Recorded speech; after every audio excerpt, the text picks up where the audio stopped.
मेरा नाम है विकास राजपुरोहित और आप देख रहे हो वीक टॉक। दोस्तों, आपने एक चीज नोटिस की होगी कि बहुत से लोग समान परिवेश में पैदा होते हैं, समान परिवेश में पढ़ाई करते हैं, समान परिवेश में जीते हैं, बड़े होते हैं, खेलते हैं, कूदते हैं, लेकिन उसमें से कुछ लोग ऐसे होते हैं जो बहुत कामयाब होते हैं और कुछ लोग बिल्कुल कामयाब नहीं होते हैं। तो आखिर ऐसा क्यों होता है? क्या कारण है कि समान परिस्थितियों में जन्मे होने के बावजूद उन दोनों में दिन और रात का अंतर होता है? तो आज के इस वीडियो में हम यही जानेंगे कि आखिर ऐसा क्यों होता है। दोस्तों, व्यक्ति जो होता है वो अपनी आदतों का गुलाम होता है।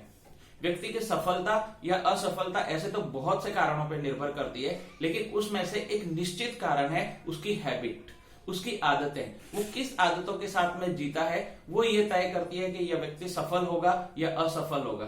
क्योंकि आदतें ही ऐसी चीज है जो व्यक्ति को अर्श से फर्श पे लेके जाती है और फर्श से अर्श पे लेके आती है। हमने इतिहास से भी जाना है कि बहुत से राजा सिर्फ इसलिए ध्वस्त हुए कि उनकी आदतें सही नहीं थी, और हमने ये भी जाना है कि बहुत से राजा इसलिए बहुत उन्नति कर गए क्योंकि उनकी आदतें सही थी। तो यहाँ पे प्रश्न यह है कि आखिर आदत है क्या, ये कैसे पड़ती है, क्या हम इसे बदल सकते हैं? एक बहुत अच्छे राइटर है जिनका नाम है जेम्स क्लियर। उन्होंने एक बुक लिखी है जिसका नाम है एटॉमिक हैबिट। उसमें उन्होंने बहुत अच्छे से इसको समझाया है कि आखिर हम आदतों के गुलाम कैसे होते हैं, हम कैसे आदतों को बदल सकते हैं। तो सबसे पहले जानेंगे आदत क्या है। आदत का अर्थ है किसी भी कार्य को बार बार दोहराना, हमारे दिमाग को उसका अभ्यस्त कर देना। चाहे वो फिर कोई भी काम हो, चाहे हम सुबह उठ के ब्रश करते हैं वो हो, या चाय पीना हो, या एक ही रास्ते से ऑफिस जाना हो, मोबाइल पे वीडियो गेम खेलना हो, कुछ भी हो सकता है। सामान्यतः हमारा दिमाग आराम खोजता है, इसलिए वो कोई भी कार्य को बार बार करके उसकी आदत डाल देता है ताकि उसे बार बार सोचना ना पड़े। आदतें अच्छी या बुरी कुछ भी हो सकती है। तो यहाँ पे प्रश्न ये है कि हम किसी भी कार्य को बार बार दोहराते क्यों हैं? तो बार बार दोहराने के दो ही कारण हो सकते हैं। या तो वो कार्य करने में हमें बहुत मजा आ रहा है, या हमने हमारे दिमाग को समझा दिया है कि यह कार्य करने से हमको कुछ ना कुछ लाभ होगा। मैं इसको एक उदाहरण से समझाता हूँ। हम में से ज्यादातर लोग सुबह उठ के ब्रश करते हैं, पर ब्रश करने में किसको मजा आता है? फिर भी हम बचपन से ये कर रहे हैं और हमने इसकी आदत लगाई है। इसकी आदत इसलिए लगाई है कि हमने हमारे दिमाग को समझा दिया है कि ब्रश करना हमारे सेहत के लिए अच्छा है, और अगर हम ब्रश नहीं करेंगे तो हमें बहुत सारी हानि हो सकती है। ठीक इसी प्रकार से बहुत से लोगों को वीडियो गेम खेलने की आदत होती है। वो उस कार्य को बार बार दोहराते हैं, इसलिए दोहराते हैं क्योंकि उसमें उन्हें मजा आता है। तो यहाँ पे दो बात निकल के आती है कि एक कार्य ऐसा है वो हम इसलिए दोहराते हैं कि क्योंकि हमारे दिमाग ने समझ लिया है कि उसका एक लाभ होगा, और दूसरा कार्य हम इसलिए बार बार दोहराते हैं क्योंकि उसमें मजा आता है। तो अब हम ये कैसे तय करें कि कौन सी आदत हमारे लिए सही है और कौन सी आदत हमारे लिए सही नहीं है?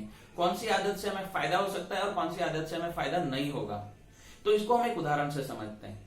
मान लीजिए दो व्यक्ति है जो हर रोज इंटरनेट पे 1 घंटे का समय व्यतीत करते हैं।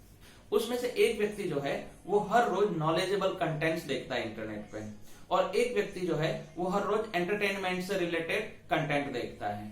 तो ये कार्य ये रोज कर रहे हैं, और अगर इन दोनों व्यक्तियों को हम 5 साल के बाद मिलते हैं तो इन दोनों में क्या अंतर होगा वो हम खुद समझ सकते हैं। तो हमें कौन सी आदत लगानी है और कौन सी आदत छोड़नी है, ये जानने के लिए हमें 2 मिनट रुक के सोचना पड़ेगा कि हम जो कार्य अभी रोज कर रहे हैं वो कार्य कंटिन्यू 5 या 6 साल तक करते रहेंगे तो इसका परिणाम क्या होगा। उस परिणाम को देख के हम स्वयं फैसला कर सकते हैं कि ये आदत हमको होनी चाहिए या नहीं होनी चाहिए। बहुत से लोग मोटिवेशनल वीडियो देख के, मोटिवेशनल बुक पढ़ के या मोटिवेशनल स्पीकर को सुन के ताबड़तोड़ कोई कार्य करने की कोशिश करते हैं। तो इसको एक उदाहरण से समझते हैं। एक व्यक्ति है जिसने मोटिवेशनल वीडियो देखा और मोटिवेट हुआ, और उसने एक निश्चय किया कि वो अब हर रोज सुबह उठ के 30 पुशअप करेगा।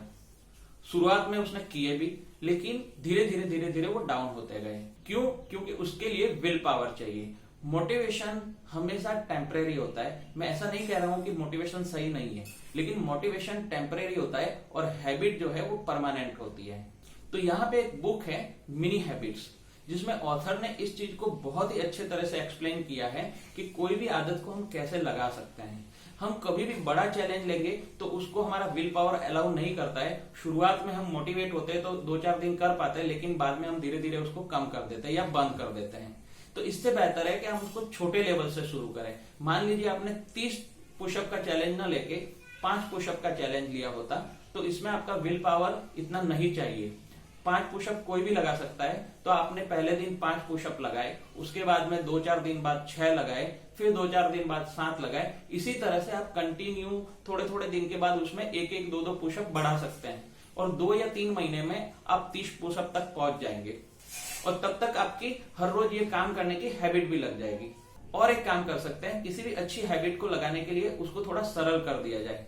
जैसे मान लीजिए आप हर रोज सुबह उठ के दौड़ने के लिए जाना चाहते हैं, तो आप आपके स्पोर्ट्स शूज अपने बेड के पास में रखिए, आपका ट्रैक सूट अपने बेड के पास में रखिए, ताकि जब भी आप सुबह आंख खुले तो आपको ये बहुत आसानी से मिल जाए।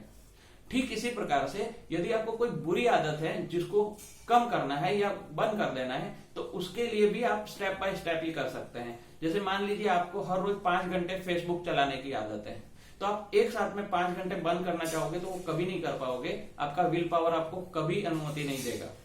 तो इसके लिए आप ये कर सकते हैं कि आप 5 घंटे की जगह 4 घंटे उसको चलाएं, फिर थोड़े दिन बाद उसको 3 घंटे चलाएं, फिर थोड़े दिन बाद उसको 2 घंटे चलाएं। इस तरह से आप ग्रेजुअली उसको धीरे धीरे कम कर सकते हैं।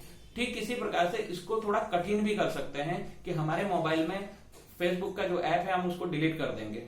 अब अगर हमें फेसबुक चलाना है तो हमको वेब ब्राउजर में जाना पड़ेगा और वहां से साइन इन होना पड़ेगा, तो ये कठिन रास्ता बना दिया। तो धीरे धीरे हमारी आदत कम हो जाएगी। तो आज के वीडियो में हमने जाना कि आदत क्या है, वो कैसे लगती है, कैसे हम उसको कम कर सकते हैं, ज्यादा कर सकते हैं, कैसे हम जानेंगे कि आदत अच्छी है या बुरी है, और कैसे हम उसको बदल सकते हैं। आज के वीडियो में बस इतना ही। अगले वीडियो में हम जानेंगे कि सफल व्यक्ति कौन सी आदतों के साथ चलते हैं जिसकी वजह से वो सफल होते हैं। तो आप लोगों के लिए भी एक प्रश्न है कि आपको लगता है कि कौन सी आदतें आपकी अच्छी है और कौन सी आदतें बुरी हैं जिसको आप बदलना चाहते हैं, तो उसको इस कमेंट बॉक्स में जरूर लिखिए। होप कि आपको ये वीडियो बहुत अच्छा लगा होगा। अगर आपको वीडियो अच्छा लगा है तो इस चैनल को सब्सक्राइब करिए, लाइक करिए और अपने दोस्तों के साथ में शेयर करिए। अगले वीडियो में फिर से मिलते हैं, तब तक के लिए जय हिंद।